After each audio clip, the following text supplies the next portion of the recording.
नमो भगवते वासुदेवाय। नमस्कार दोस्तों, मैं वैभव शर्मा आपका अपने YouTube चैनल प्रभु प्रसंग में एक बार फिर से स्वागत करता हूं। मार्च माह में आने वाली एकादशी 6 मार्च के दिन है। इसका नाम विजया एकादशी है। आज मैं प्रभु कृपा से आपको विजया एकादशी का व्रत करने से क्या लाभ होता है वह बताने का प्रयास करूंगा। एक बार युधिष्ठिर जी ने पूछा, हे वासुदेव, फागुन मास के कृष्ण पक्ष में किस नाम की एकादशी होती है? कृपा करके मुझे बतलाइए। भगवान श्री कृष्ण बोले, युधिष्ठिर, एक बार नारद जी ने कमल के आसन पर विराजमान होने वाले ब्रह्मा जी से यही प्रश्न किया था कि हे सुरश्रेष्ठ, फागुन के कृष्ण पक्ष में जो विजया नाम की एकादशी होती है, कृपा करके उसके पुण्य का वर्णन कीजिए। ब्रह्मा जी ने कहा, नारद सुनो, मैं एक उत्तम कथा सुनाता हूँ जो पापों का अपहरण करने वाली है। यह व्रत बहुत ही प्राचीन, पवित्र और पापनाशक है। यह विजया नाम की एकादशी राजाओं को विजय प्रदान करती है, इसमें तनिक भी संदेह नहीं है। पूर्व काल की बात है, भगवान श्री रामचंद्र जी 14 वर्ष के लिए वन में गए और वहां पंचवटी में सीता तथा लक्ष्मण के साथ रहने लगे। वहां रहते समय रावण ने चपलतावश विजयात्मा श्री राम की तपस्विनी पत्नी सीता का हरण कर लिया। उस समय दुख से श्री राम व्याकुल हो उठे। उस समय सीता जी की खोज करते हुए वे वन में घूमने लगे। कुछ दूर जाने पर उन्हें जटायु मिले, जिनकी आयु समाप्त हो चुकी थी। इसके बाद उन्होंने वन के भीतर कबंध नाम का राक्षस का वध किया। फिर सुग्रीव के साथ उनकी मित्रता हुई।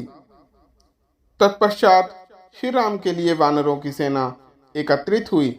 हनुमान जी ने लंका के उद्यान में जाकर सीता जी का दर्शन किया और उन्हें श्री राम के चिन्ह स्वरूप मुद्रिका प्रदान की। यह उन्होंने महान पुरुषार्थ का काम किया था।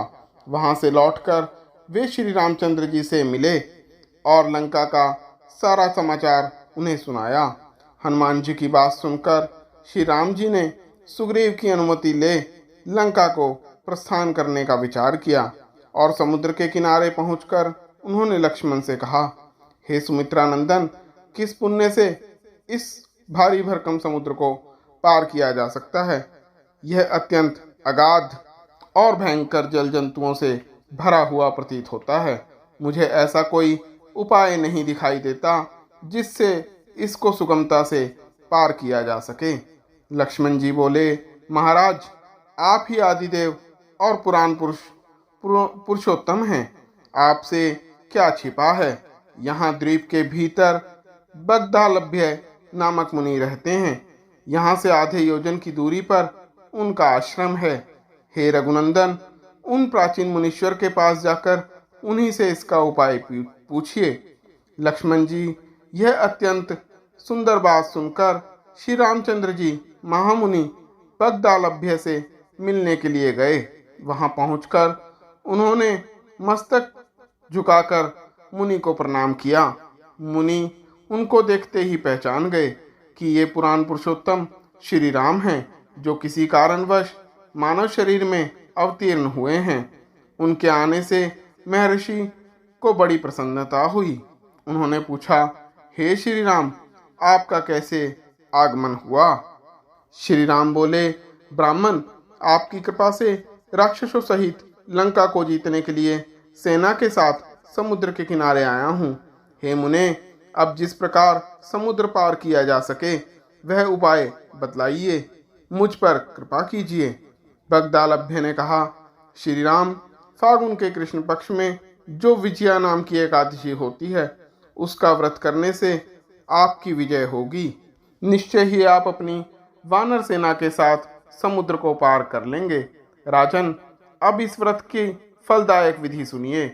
दशमी का दिन आने पर एक कलश स्थापित करें। वह सोने, चांदी, तांबे अथवा मिट्टी का भी हो सकता है। उस कलश को जल से भरकर उसमें पल्लव डाल दें। उसके ऊपर भगवान नारायण के सुरवन में विग्रह की स्थापना करें। फिर एकादशी के दिन प्रातःकाल स्नान करें। कलश को पुनः स्थिरतापूर्वक स्थापित करें। माला, चंदन, सुपारी तथा नारियल आदि के द्वारा विशेष रूप से इसका पूजन करें। कलश के ऊपर सप्तधान्य और जौ रखें। गंध, धूप, दीप, भांति भांति के नैवेद्य से पूजन करें। कलश के सामने बैठकर वह सारा दिन उत्तम कथा वार्ता आदि के द्वारा व्यतीत करें तथा रात में भी वहां जागरण करें। अखंड व्रत की सिद्धि के लिए घी का दीपक जलाएं। फिर द्वादशी के दिन सूर्योदय होने पर उस कलश को किसी जलाशय के समीप, नदी, झरने या पोखरे के तट पर ले जाकर स्थापित करें और उसकी विधिवत पूजा करके देव प्रतिमा सहित उस कलश को वेदवेता ब्राह्मण के लिए दान कर दें। महाराज, कलश के साथ ही और भी बड़े बड़े दान देने चाहिए। श्री राम, आप अपने यूथपतियों के साथ इसी विधि से प्रयत्न पूर्वक विजया का व्रत कीजिए। इससे आपकी विजय अवश्य होगी।